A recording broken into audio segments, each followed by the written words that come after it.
Bonjour.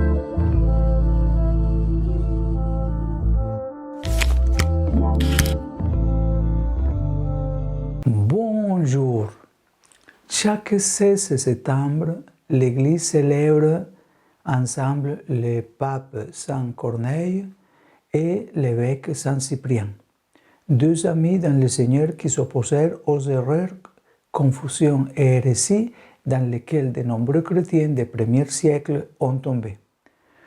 Tous deux ont conclu leur vie en embrassant les palmes du martyre.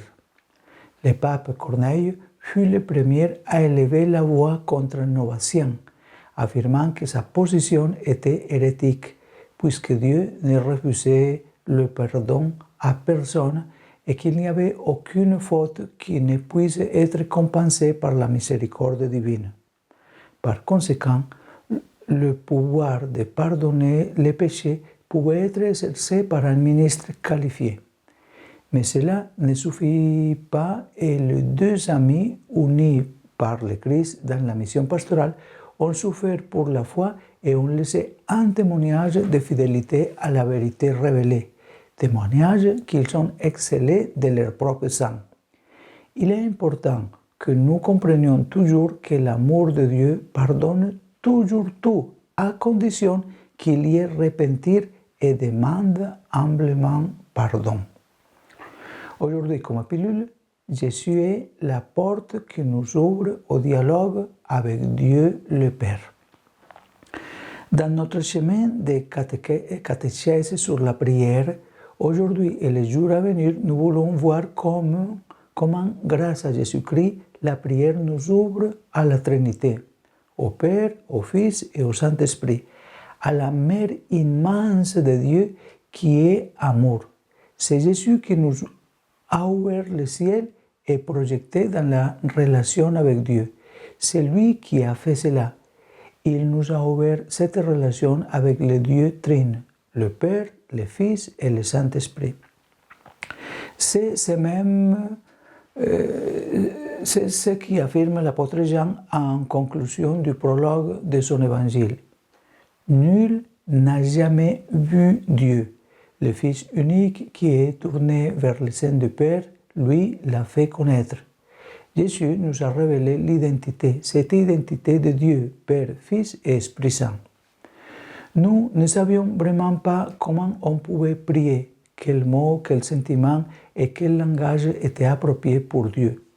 Dans cette requête adressée par les disciples au Maître, que nous avons souvent rappelé au cours de ces catéchèses, se trouve tout le tâtonnement de l'ombre, ces tentatives répétées, souvent ratées, de s'adresser au Créateur.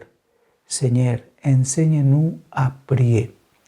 Toutes les prières ne sont pas égales et toutes ne sont pas appropriées. La Bible elle-même atteste du mauvais résultat de nombreuses prières qui sont repoussées. Parfois, peut-être que Dieu n'est pas content de nos prières et que nous ne nous en apercevons même pas. Dieu regarde les mains de celui qui prie pour les rendre purs. Il ne faut pas les laver, mais il faut plutôt s'abstenir de mauvaises actions. Saint François priait de manière radicale. Aucun homme n'est digne de te nommer. Mais peut-être la reconnaissance la plus émouvante de la pauvreté de nos prières a-t-elle fleuri sur les lèvres de ce centurion romain qui supplia Jésus un jour de guérir son serviteur malade. Et il se sentait complètement inadapté. Il n'était pas juif, c'était un officier de l'armée d'occupation qui était haï.